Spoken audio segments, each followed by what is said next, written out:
In today's video, I'm going to show you how to use the fonts on the Janome CM17 to create words and phrases. Hi, I'm Jamieson-Hirst of Chatterbox Quilts.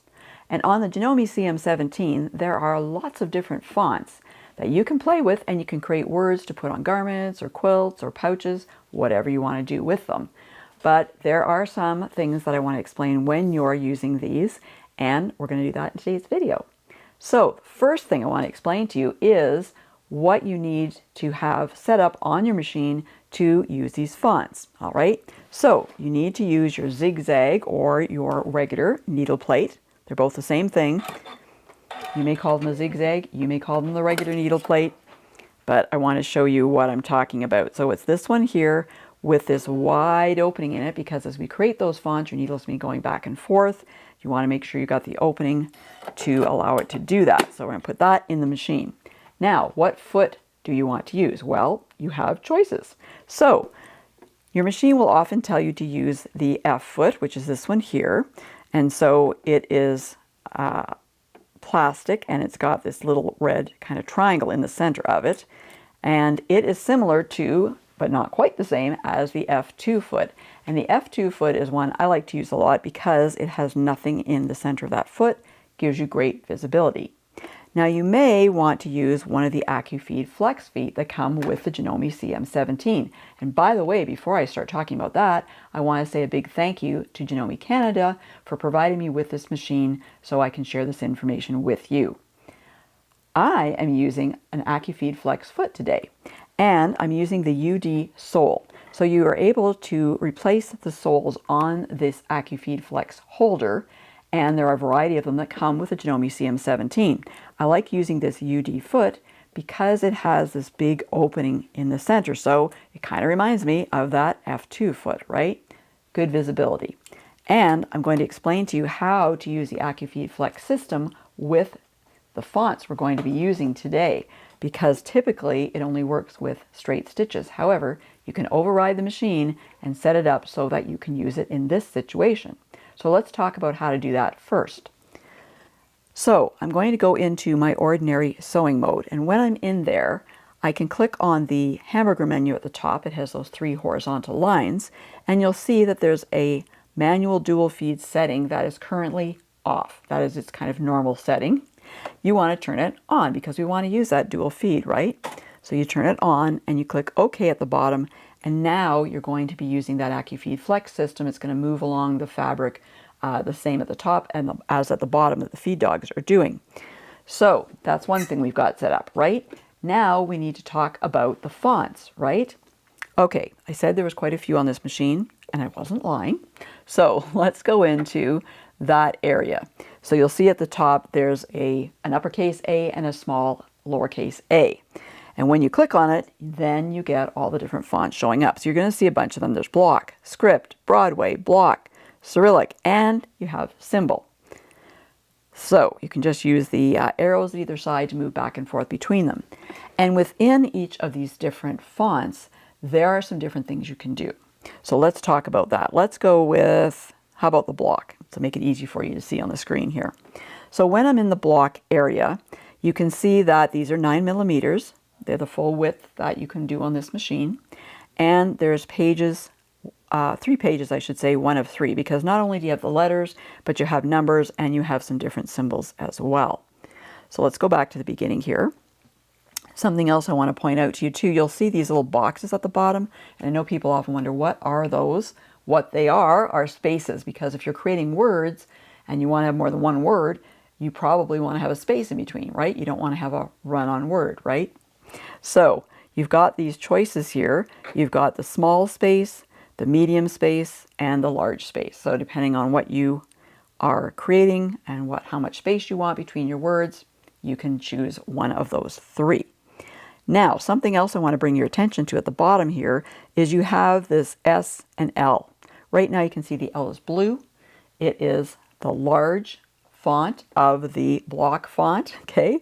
If you press this, it'll go to S and small. Now, you probably don't see anything on the screen right now that indicates a difference between the two of them. However, as we start to create words, you'll see the difference. So for example, if I go back, if I touch it again and go back to the large font, and I put in an A, let's say. Then I press it again to go to the small size, and I do the A again. You can now see on the screen the differences between the two of them. So again, you can create either, all in the big, all in the small, or maybe a combination of both of them. All right, so I'm just gonna, if I don't want those, I'm just pushing the garbage can icon, it takes them out. But let's say we want to create a word, okay? Let's say we want to create maybe cat toys. Okay, let's say I'm going to put this on a bag that has Salem's toys in it, let's say. So I'm going to go up to the start, or at the top I should say, and I'm going to type in C. I'm going to spell cat, okay, C-A-T. All right, and you can see as I touch the letters that it is creating the words to the side there. And you can see I'm in the small font at the bottom. You can see S is highlighted, so I'm using the small fonts. Maybe I want it to be bigger than that. I don't really like that. Push my garbage can icon. Let's delete all of that. Let's push that area again at the bottom until the L is highlighted or blue. And let's try again. So we'll spell cat, and it's a little bit bigger. I like that a little better. So I want to put in cat toys, right? And I don't want them to run on, as I mentioned earlier. So I'm going to put how about a medium space in between? Oops, I pushed 2 in there, so I'll just hit my garbage can. It takes 1 out. So let's go in with toys. T-O-Y-S. Cat toys. Okay, now maybe I have 2 cats. I have Victor and Salem. Maybe I want this to be Salem's cat toys and not Victor's, and we need to make sure we know which is which, right? So I actually want to put Salem's cat toys. So how do I do that? Well, you can actually insert letters if you want. So there are these up and down kind of cursors that you can use here, these little triangles. And as I press the up one, it goes backwards. As you can see, it's going backwards. And I can just hold it and it'll keep going. So I'm back at the beginning and I want to insert Salem in here, right? Salem's. So I start typing S-A-L-E-M, and I want apostrophe. So I'm going to have to go to the next page and see where's my apostrophe. There it is. Apostrophe, and we'll go back to the first page to pick up the S. Oops, too far here. Salem's. And then I want a space, right? So I'll do that medium space again. Now I have Salem's cat toys. Okay, good. Now if I find Victor in that bag, I'll take him out because I know those aren't his toys, right? Okay, so I've got that there, and that's looking great. Now, if I want to know how long this is, how long is this phrase, because, I'm putting it on this bag, I only need it to be a certain length, I can press on the magnifying glass icon at the bottom, and it's going to give me the look here. So you can see this is like a preview, so you can see what it looks like there.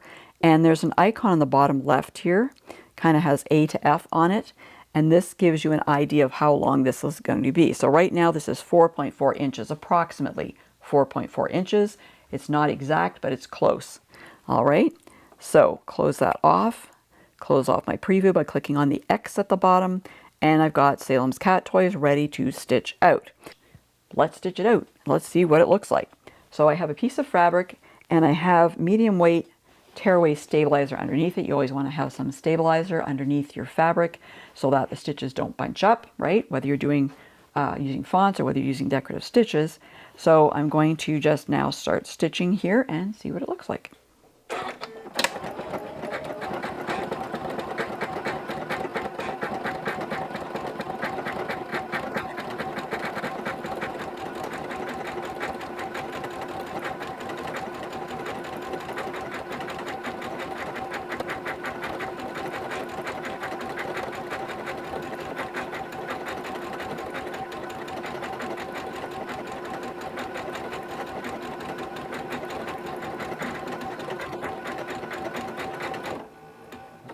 So one thing I wanted to mention to you is that as the machine is stitching along each letter, on the screen the cursor is moving along to tell me which letter is being stitched. And that's really helpful because when it comes to the end of that phrase, it will just continue stitching it if I'm, still activating the machine. It won't just automatically stop. So if I want it to stop, I'm just going to push the lock stitch button when it's on the last letter, which is S, and it'll stop at the end of that letter. So I'm going to do that when it gets there.